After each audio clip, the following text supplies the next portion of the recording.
compartiendo más aún sobre un tema tan importante que es la intervención en crisis en personas que han sufrido violencia.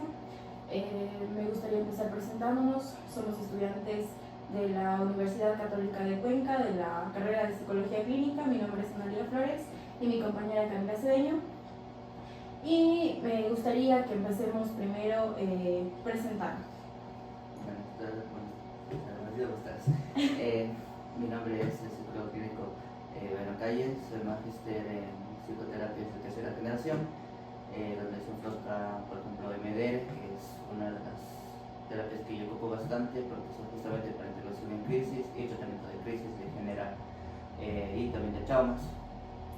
También soy servidor público, trabajo en el Ministerio de Inclusión Económica y Social, tengo también una capacitadora, que es consultoría, trabajo también en la consulta externa, interna en realidad, y bueno, eso, y estoy a las órdenes para resolver sus preguntas, ¿ya? Muchas gracias. Muchas gracias. Bueno, como para comenzar, me gustaría tal vez que nos expliques qué podemos entender en qué es una intervención en crisis dentro del ámbito de la salud. Bueno, específicamente en el ámbito de la salud mental, cuando nos referimos a intervención en crisis se refiere a cuando una persona ya puede estar fuera de sí misma porque ha sufrido un trauma. Puede que este trauma sea reciente o puede que haya explotado algún trauma anterior.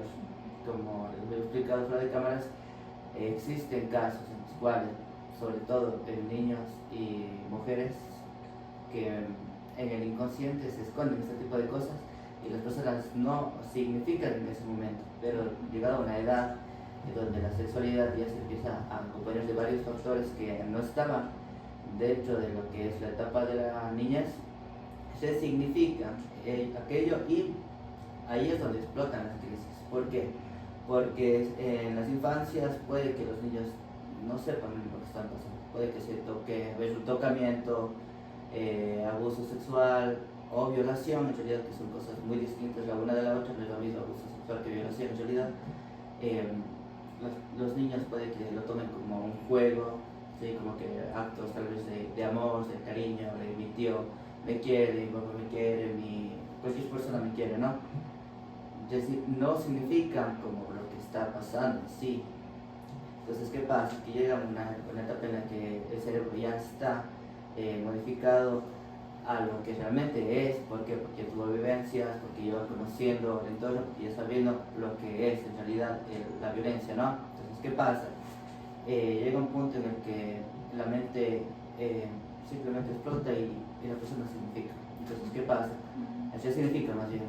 Entonces ahí sí dice, yo no sufrí un cariñito, sino lo que yo sufrí, tocamientos, violación, violencia. Entonces ahí es cuando explotan las crisis. Entonces, ¿qué pasa? Que la mente empieza a sobrepensarse demasiado, ¿ya?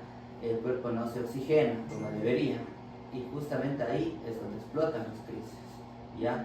Entonces, ¿qué nos referimos a las crisis? Justamente es la pérdida de control, el temor, puede ser hipoactividad, hiperactividad, estrés, depresión, todo en un solo momento, ¿sí? Porque en estos momentos de crisis no es que se presenta una sola emoción, ¿sí? Se presenta un torbellino de emociones donde la persona no tiene idea de cómo actuar, ¿sí? Eso es lo que se refiere a una crisis, ¿ya? Listo. Entonces, ¿cómo se llega a diferenciar la intervención en crisis en formas, puede ser de terapia como tal o del tratamiento? Bien. Intervención en crisis es justamente porque es emergente, ¿ya? ¿Por qué? Porque la persona, no podemos, por ejemplo, cuando una persona viene en crisis, no podemos decirle, ok, ¿por qué viniste? ¿Cómo te has pasado? ¿Cómo llegaste aquí? No podemos hacer ese tipo de abordajes que son como para como la persona se sienta bien, ¿no? O sea, como que ganarnos la confianza, como decimos, ¿no? Los psicólogos. Sino más bien se trata de calmar a la persona, sobre todo que la mente se regule, es decir, que regrese acá, a la aquí y a la hora, lo que se denomina el mindfulness, que en realidad también sirve bastante para las cuestiones de traumas, ¿ya? Entonces, la diferencia justamente es que se trata de la emergencia, crisis, no crisis se refiere a la emergencia. Entonces, ¿qué pasa? Que tú no puedes decir, bueno, en dos sesiones seguimos, si la persona no está en aquí y en ahora, si no pasa, está así, ¿ya? Entonces, ¿qué pasa? Que cuando tú traes a alguien que está en una crisis, no puedes salir sin que tú hayas logrado que la persona esté bien. ¿Por qué? Porque si una persona está en crisis, puede llegar a ideaciones suicidas o también al suicidio en sí, o puede ser a cuestiones de costes, de cutting que se llama, ¿no? De violencia hacia otras personas, de brotes psicóticos, que en realidad también puede pasar si una persona no está tratada en crisis. Sí, también pueden crearse brotes psicóticos y eso puede agravar la situación. Luego, posteriormente, obviamente, que la persona esté tranquilizado, ahí sí se puede crear un plan de trabajo, obviamente no solo con la persona, sino también con el entorno, que por lo general son los maestros, sobre todo las familias. ¿Ya? ¿Por qué? Porque lo que debemos tratar de evitar es justamente la revictimización, ¿ya? Porque la revictimización en realidad es lo peor que se puede hacer en realidad con una persona que tiene crisis o ya pasó tal vez la crisis, ¿ya? Ya. ¿Cuáles serían las formas más comunes de violencia para que una persona sufra una crisis? Bien, por lo general es lo sexual. Lo sexual, la física también y sobre todo la psicológica.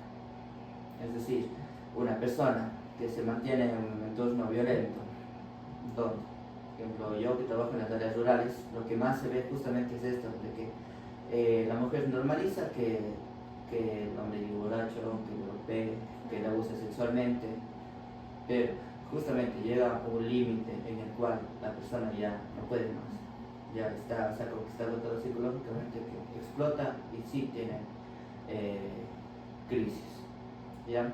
Entonces, desde mi experiencia, justamente son esas tres, ¿ya? Psicológica, la física y sobre todo la sexual. Listo. En base a lo que tú nos dices, ¿qué características suelen tener los pacientes que han sufrido de violencia? Todo tipo de violencia. Sí. Bien. Primero son sentimientos de culpa, de hiperactividad, de hipoactividad, de aislamiento, ¿sí? De querer separarse de todo, ¿sí? Justamente, bueno, yo me enfoco siempre en esas cuatro que son las que yo trabajo con MDR, es justamente es el culpa, el temor, ¿sí? Hiperactividad e hipoactividad, sobre todo en las partes cerebrales, ¿no? Esos. ¿Cuáles serían los factores de riesgo que pueden incrementar la probabilidad de que una persona sufra algún tipo de violencia? Bien, la primera es el tipo de apego que se tiene con los padres. ¿Sí? Si se tiene un apego que no es sano, ya que es un apego inseguro, lo que se llama, la persona, sobre todo en los niños, ¿ya? Y en los adolescentes, no tiene un círculo, una red de apoyo en la cual ellos puedan decir, por ejemplo, esta persona me tocó, esta persona me está acosando, esta persona se está propasando o me siento así. ¿Por qué? Porque no tengo el apoyo en el cual yo sentirme abrigado, ¿ya? Ese es uno. El otro, el entorno también escolar. ¿Por qué? Porque si, por ejemplo, si yo no tengo, por ejemplo, educación sexual, donde a mí en la escuela me digan, a ver, estas partes no se tocan, estas conductas no están bien, a mí no, ningún profesor tiene que llamarme a solas al baño o tiene que decirme vaya a ver tal cosa, yo ya le voy a ver si está haciendo bien las cosas, bien, se crea un factor de riesgo, ¿sí? ¿Por qué? Porque no existe un entorno de seguridad donde la persona puede estar bien. ¿Por qué? Porque uno, si no tiene idea de lo que está bien, lo que está mal, de las actitudes que son incorrectas, si no tiene factores de seguridad, de apoyo, como decimos, de contar a las personas lo que me está pasando. Es decir, crea un clima de total soledad, justamente va a poder pasar esto, y en realidad pasa, ¿no? Listo. Bueno, ahora sí, para abordar un poco más, ¿qué enfoques terapéuticos usted utiliza y cree que son efectivos para ayudar a personas que han sufrido de violencia? Bueno, en mi caso yo ocupo bastante lo que es MDR, mindfulness y lo que se llama de sensibilización sistemática mediante movimiento de los ojos, que justamente es algo muy bueno. ¿Por qué? Porque se va trabajando la parte de la estructura cerebral. Entonces, ¿qué pasa? Es con esto ya reestructuramos los circuitos que tenemos, ¿ya? Entonces, ¿qué pasa? Que, por ejemplo, invento, ustedes han sido abusados sexualmente, ¿ya? Y yo veo que les hago esto, ¿no? Mediante el movimiento de los ojos, yo le digo una palabra o les digo cualquier recuerdo en el cual usted y yo nos hayamos puesto de acuerdo que vamos a trabajar ese día. Se queda aquí, ya estoy, les digo tal cosa y se queda acá. Ya, entonces yo sé en lo que voy a trabajar. Entonces, ¿qué pasa? Que primero ya se reconoce cuál es el recuerdo que está generando el trabajo, ¿sí? Luego trabajamos en que la persona conozca lo que está pasando. ¿Por qué? Porque si una persona no reconoce o no le pone nombre a la emoción que está sintiendo, no va a tener idea ni de qué tiene temor. Ya, entonces primero es reconocer, ponerle nombre, ¿sí? Luego obviamente se trata de como que incrustar una nueva idea para que la persona resignifique eso. Entonces que el recuerdo no me lleve a sentir algo negativo, sino más bien es como que, por ejemplo, yo fui violada y fue mi culpa. Entonces, ¿qué pasa? Le introducimos una idea en la cual no fue tu culpa, en realidad no tuviste control del momento. Y me dicen, es que no, ahora yo no tengo control de nada. Entonces, ¿qué pasa? Dices, no, tú sí tienes el control, en realidad tu vida es tuya y la única que manejas eso eres tú, ¿ya? Entonces, ¿qué pasa? Que mediante el MDR se van, bueno, ya son como 7 fases, ya, pero cuestiones de tiempo no estoy usando cada uno. Pero bueno, a breves rasgos, yo trabajo en MDR, en mindfulness. ¿Por qué? Porque una persona que sufre violencia, por lo general sufre de estrés, ansiedad, depresión. Es decir, nunca vive en el presente, siempre vive en él. Y si me pasa esto, y si vuelvo a hacer esto, y si me voy sola, y si de nuevo se presenta esta persona, ¿qué pasa? Está pensando mucho en el futuro. ¿O qué pasa? Es que yo tuve que haber hecho esto, o fue mi culpa porque no estuve esto, o porque no me cuidaron. Entonces, ¿qué pasa? Estamos pensando mucho en lo que pasó, que es en realidad la depresión. Entonces, con el mindfulness hacemos que la persona pueda siempre sentarse en el aquí y en el ahora, que sepa manejar y regular las emociones que se presentan con ciertos pensamientos. Obviamente los pensamientos siempre van a estar, siempre. No es como que alguien que trabaje con MDR, mindfulness, ya pueda decir como que no, a ti ya no te van a volver a llegar malos recuerdos o malos pensamientos. No, sino es más bien la forma en la que tú gestionas esos pensamientos y las emociones que llevan a esos pensamientos. ¿De qué manera se coordina el trabajo indisciplinario y interdisciplinario? En este caso, ¿usted cómo trabaja en ese ámbito para apoyar lo que es a las víctimas de violencia? Bueno, en el caso se llaman redes comunitarias, eso dependiendo de los GATS, pueden ser cantonales, parroquiales, con los cuales uno trabaja, ¿ya? En mi caso yo trabajo con un parroquial. Entonces, ¿qué pasa? Cuando uno se entera, o en realidad a veces es el que ve, el que observa que están pasando estas cosas, el primer paso siempre es avisar a la tenencia, ¿ya? Luego se avisa obviamente a la policía. El caso sube a lo que se llaman el Consejo de Protección de Derechos, que siempre existe en cada cantón. De ahí se hace una mesa en la cual vamos viendo, ¿cierto? Pero me estoy olvidando también, lo primero es avisar ya al área médica. Por lo general son subcentros de salud o de áreas operativas de salud, o puede ser también los dispensarios médicos del IES, dependiendo de cuál esté a la mano, de cuál esté más cerca. ¿Por qué? Porque lo primordial es conservar el derecho a la salud de la persona, porque si este derecho a la salud se vulnera, entonces ya se vulnera todo. ¿Sí? Porque lo primero siempre se conserva la salud, obviamente el derecho a la vida, porque en realidad, en caso de que hagamos un caso omiso y alguna de las instituciones que pertenecen a la red comunitaria no hace bien su trabajo o se queda fuera, lo que sea, se corre el riesgo de que la persona sufra de más violencia, o de que en casos de la violencia en la cual nosotros nos enteramos, por ejemplo, si la policía o la fiscalía no pone un acta donde la persona no pueda estar a no sé, más de 2 kilómetros a la redonda, y entonces, ¿qué pasa? Que la persona sigue estando como el agresor. Lo que nos vamos nosotros, o sea, trabajamos en la psicológica, se va a la policía, conversa con las partes, hace un parte policial y dice ya que todo está bien. Pero no se puso a buen resguardo la parte física de la persona. ¿Qué pasa? Al fin y al cabo sigue como el agresor, y eso puede derivar, y en realidad derivar. Hay casos en los cuales se deriva.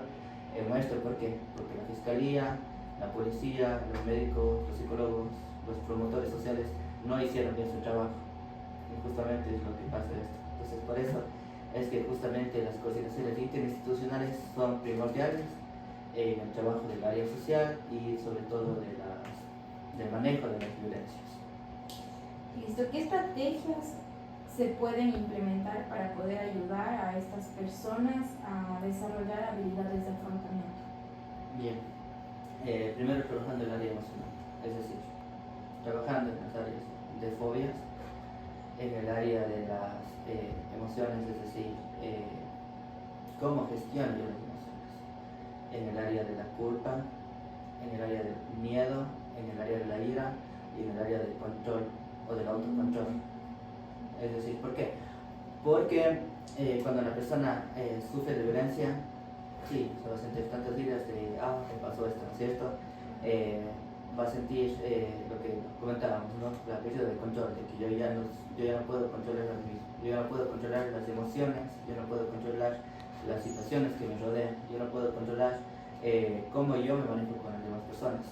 Entonces también, uno que tiene que trabajar justamente en eso, en que la persona sí tiene el control de sí mismo, sí tiene el control de las cuestiones inmediatas que dependen de él, porque obviamente no todo depende de uno, ¿no? También la culpa. ¿Por qué? Porque sobre todo en las cuestiones sexuales y psicológicas existe bastante esto de culpa por parte de la víctima. ¿Por qué? Porque yo tuve la culpa, yo no me cuidé, yo no hice caso, o yo no fui una buena esposa, pues yo no le hacía caso, y ahora mis hijos por mi culpa no van a tener que comer.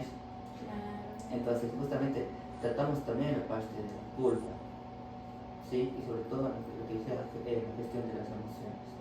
Es decir, si me llega una ira, un dolor, una cuestión como que me siento súper triste, ¿cómo yo lo gestiono? ¿Cómo lo manejo? No sé, grito, replico la violencia con mis hijos, ¿cómo yo gestiono eso? O más bien, no sé, me doy un espacio, me doy un break, me voy, me tomo una taza de té, converso con alguien. También, es decir, se debe manejar o se debe trabajar en cómo estamos en cuanto a las redes sociales. Y no me refiero a Facebook, Instagram, sino las redes sociales en las cuales yo conecto con las demás personas. Es decir, si yo tengo, no sé, una tía, un hermano, cómo están mis relaciones con mis papás son de ayuda, no son de ayuda para mí, o puede ser que ellos me revictimicen siempre. Bueno, ha sido valioso este tiempo contigo, gracias por compartir con nosotros. Como para finalizar y para terminar lo que es el tema, me gustaría tal vez si es que nos puedes dar alguna recomendación a los estudiantes o a los profesionales que trabajamos lo que es en el área de la salud, especialmente a las personas que trabajan con lo que es la intervención en crisis. Bien, lo primero es saber manejar las cuestiones súper básicas que, por ejemplo, es manejar la empatía. ¿Ya? Y no me refiero solo a la empatía de, sí, ¿cómo estás? No, sino la empatía física, por ejemplo. A lo que refiero es, por ejemplo, saber manejar y coordinar, por ejemplo, las cuestiones de respiración. Es decir, usted respira duro, yo también voy a respirar duro. Usted respira suave, yo también voy a respirar suave. ¿Por qué? Porque es internamente, mediante neuronas de espejo, lo que eso permite a la persona es como que sí, me estoy conectando. A pesar de que yo no diga nada, me estoy conectando. Entonces eso que hace es un check instantáneo entre las dos personas, es decir, entre el profesional de la salud y la persona que está siendo víctima. ¿Ya? Otra cosa también, no revictimizar jamás. ¿Ya? Y sobre todo, si no sabemos cómo actuar, mejor cedamos el espacio a otra persona que tal vez esté mejor preparada. ¿Por qué? Porque una persona cuando viene en crisis necesita ayuda emergente, ¿ya? Y no es válido ni ético que una persona que no sepa se meta a tratar algo que no tiene idea de cómo hacer. ¿Por qué? Uno, porque puede que agrave la crisis, y dos, porque esa persona, si no tiene idea de cómo gestionar las emociones que va a sentir como profesional, puede agravarse él mismo. Es decir, yo vine bien, tuve un caso súper fuerte, no supe ni cómo hacer, y sé que dañé todo, ¿cómo me voy a sentir yo después? Claro, moralmente. Exacto, y sobre todo las emociones. Yo digo, yo trabajo bastante con ese tipo de cosas. Si yo no supiera gestionar las emociones, tuve una depresión súper fuerte, por ejemplo, ¿ya? Entonces, eso es lo primero, sí, saber manejar bien los espacios, saber la empatía física y sobre todo la ética, de si sé, me siento capaz, doy la asistencia, si no, ya, eso podría ser mis tips, digamos, mis consejos. Listo, muchas gracias.